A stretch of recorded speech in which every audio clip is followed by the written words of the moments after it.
Ready to unlock centuries of military wisdom. I'm in. Today we're taking a deep dive into Sun Tzu's The Art of War. Ah, classic. And don't worry, you don't need a battlefield to find this relevant. We're talking strategy, leadership, and even self-mastery.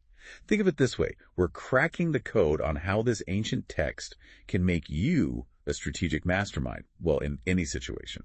It's amazing how relevant this stuff still is. What's fascinating is that Sun Tzu doesn't just jump right into tactics, He lays out a real foundation for strategic thinking.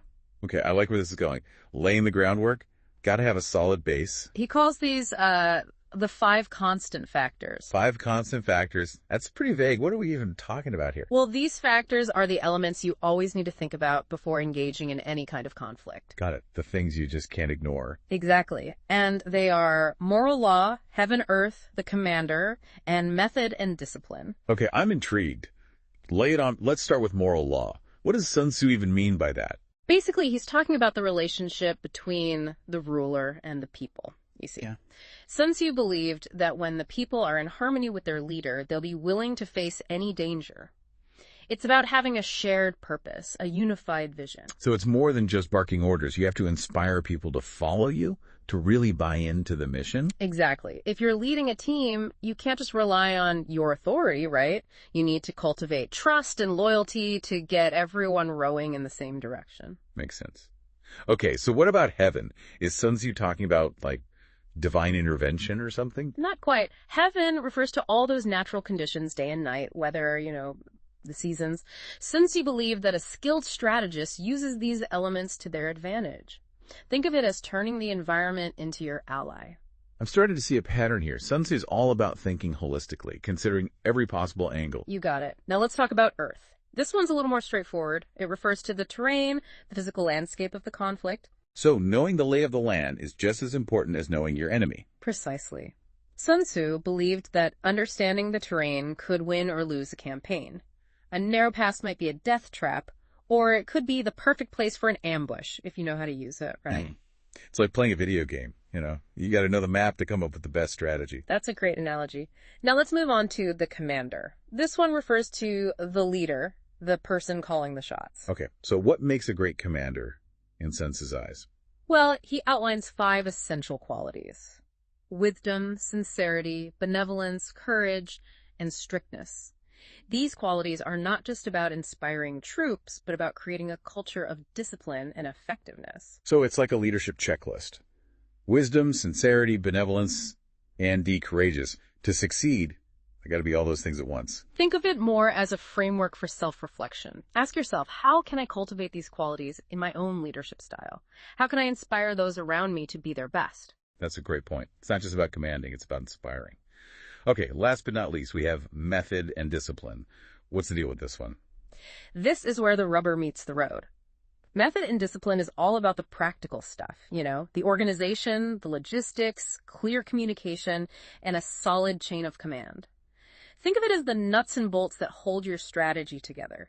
So you can have the most brilliant plan in the world, but if your team's disorganized and undisciplined, you're going to fail. Exactly. Sun Tzu understood that even the grandest strategies fall apart without a well-oiled machine to execute them. Think about a successful business. They need more than just a great product, right? They need efficient systems, reliable processes, and clear communication to thrive. This is making a lot of sense. So these 5 constant factors are like the foundation of Sun Tzu's whole philosophy. Precisely. They provide a framework for analyzing any situation, whether you're on a battlefield or in a boardroom.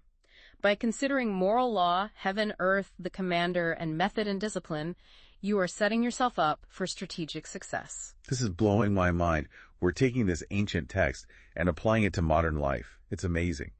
Okay, so we've laid the foundation with the 5 constant factors. What other categories of wisdom does Sun Tzu offer? Well, next we can dive into one of his most famous principles, deception. Ooh, deception. Now things are getting interesting. Sun Tzu is all about outsmarting your opponent, right? Tell me more. Yeah, Sun Tzu was a true master of deception. He famously said, all warfare is based on deception, but it's not just about, trickery for its own sake. Right, gotta have a purpose. It's really more about shaping how your opponent sees reality. Okay, I'm all ears. How do you shape someone's perception of reality in a strategic way? Give me some concrete examples. Sure. Let's take a look at that story of Sun Tzu training the king of Wu's concubines. Okay, the concubines, yeah. To instill discipline and demonstrate the importance of obedience, he beheaded the leaders of the concubines, despite the king's protest. Oh, that's a little intense. It might seem harsh, but this story shows Sun Tzu's, pragmatism, right? He prioritized achieving the objective, even if it meant making difficult decisions.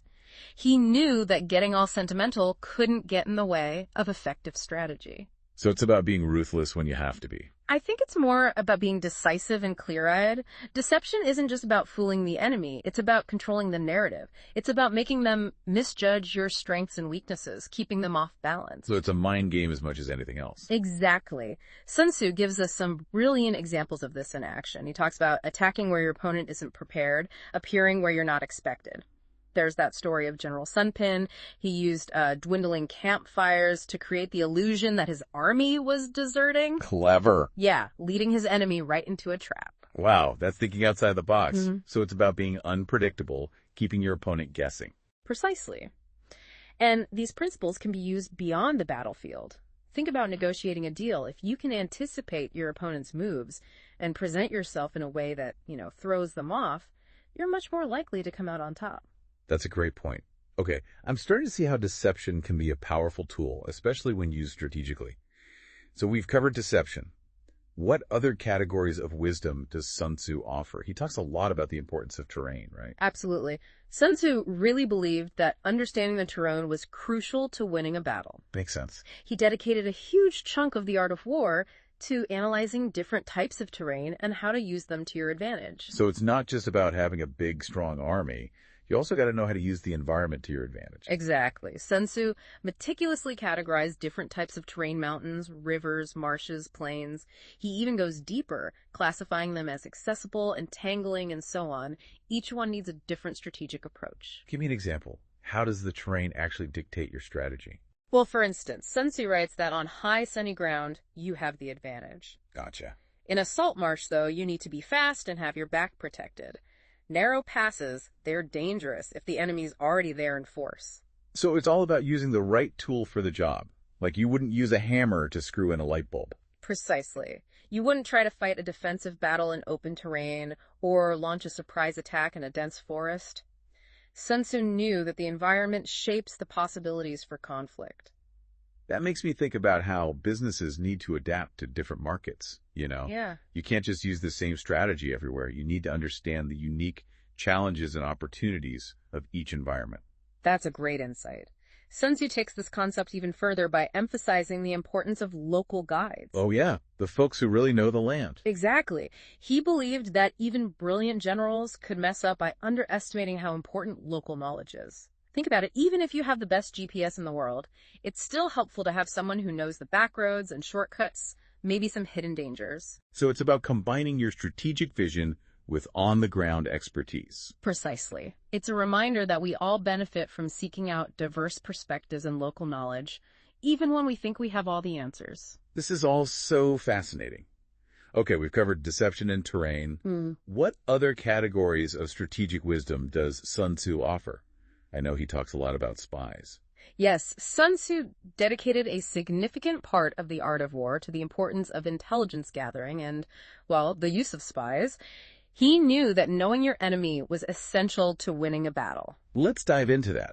Sun Tzu seems to break down spies into different types. What can we learn from his approach? And why were spies so crucial to his whole philosophy? Sun Tzu thought knowledge was just as important as weapons or even soldiers, and spies were his main way to get information. Yeah, that makes sense. They could go undercover in enemy territory, check out their morale, see how the troops were moving, and even spread fake news. They were like his secret weapon, a way to know what the other side was going to do before they did it. Exactly. He divided spies into 5 types: local, inward converted, doomed, and surviving. 5 types. Sounds like a spy movie or something. Each one has a special job in gathering intel and messing with the enemy's head, so to speak. Okay, so break it down for me. What's the difference between all these spy types?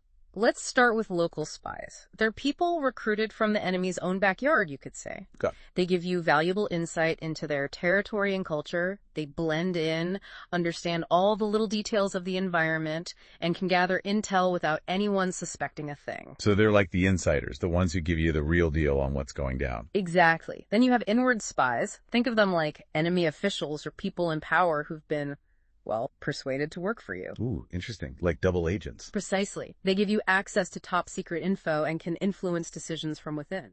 Talk about a risky strategy. Yeah. But definitely high reward. You got it. Sun Tzu knew that inward spies were valuable, but he also stressed being careful and checking them out thoroughly. You gotta make sure your double agent is actually on your side, right? Trust is a big deal, even in the spy game. Absolutely. Now, what about converted spies? These guys are former enemy spies who've switched sides. Sun Tzu thought they were the most valuable because they already know everything about the enemy's plans, their tactics, their secrets, the whole 9 yards. Wow, so they can really change the whole game. Yep. They provide a perspective that's, well, irreplaceable when it comes to making strategic decisions. It's like knowing your opponent's playbook before the big game. That's a great way to put it. Sun Tzu really emphasized treating converted spies well, rewarding them, and keeping them safe. He knew that loyalty and trust were crucial to making them effective. It's a good reminder that human connection and respect are important, even in high-stakes situations. Okay, what about doomed spies? Those sound kind of intense. Doomed spies are the ones sent on missions to spread disinformation, mislead the enemy, or sabotage their operations. Wow. They're often sacrificing themselves for the greater good, and their actions can have a huge impact on how the conflict plays out. That's incredible. Really brave. It's a testament to their loyalty. And lastly, we have surviving spies. They gather intelligence through observation, infiltration, basically being undercover and making connections. They're like the eyes and ears of the army, constantly feeding info back to the commander. The silent heroes keeping their side in the loop and ahead of the game. Exactly. Sun Tzu's whole focus on spies shows just how vital information is in any conflict, whether it's an actual war, business, or even personal relationships. It's about knowing your opponent, understanding their motives, and knowing what they'll do next. So it's not just about strength or resources, it's all about information and using it wisely. That's right. It's about strategy, being resourceful, always staying one step ahead. And Sun Tzu doesn't stop there. He reminds us that a true strategist knows when to fight and when to hold back. Okay. He believed war should be the last resort, and the best victory is the one you win without fighting. Winning without a fight. How's that even possible? Think of it as strategic maneuvering, using diplomacy, alliances, economic pressure, even psychological tactics to get what you want without a messy, costly battle. So it's like outsmarting them, getting them to give in without resorting to violence. Exactly. Sun Tzu knew that real strength isn't about brute force. It's about intelligence, strategy, and making your opponent bend to your will without a fight. That's powerful stuff, being wise, patient, and understanding the bigger picture. He also emphasizes that if a battle can't be avoided, speed and decisiveness are key. Strike fast, exploit your enemy's weaknesses, and choose your battles carefully. And don't forget, staying disciplined and organized in the middle of all the chaos is crucial. Right, because panic and confusion can be just as deadly as the enemy's weapons. Exactly. Stay focused, stick to the plan, never underestimate a well-trained team. That's good advice for any tough situation. Absolutely. Sun Tzu also reminds us that victory isn't just about the battle, it's about securing the peace afterward. Treat your defeated enemies with respect, consolidate your gains, and try not to create more enemies than you have to. It's about ending the conflict and creating a more stable future for everyone. Precisely. His teachings offer a roadmap for navigating conflict, achieving success, and creating a more harmonious world. This deep dive into the art of war has been amazing. From the 5 constant factors to deception, terrain, spies, and strategic maneuvering, Sun Tzu offers a wealth of wisdom that applies to every area of life. It's a classic for a reason. His insights into human nature, conflict, and strategy are just as relevant today as they were centuries ago. So whether you're leading a team at work, negotiating a deal, or just trying to handle everyday life, remember the lessons of Sun Tzu. Think strategically, act decisively, and always stay ahead of the game. And never underestimate the power of knowledge, discipline, and a well-executed plan. Thanks for joining us on this incredible deep dive into Sun Tzu's The Art of War. Until next time, stay curious, stay strategic, and keep those minds sharp.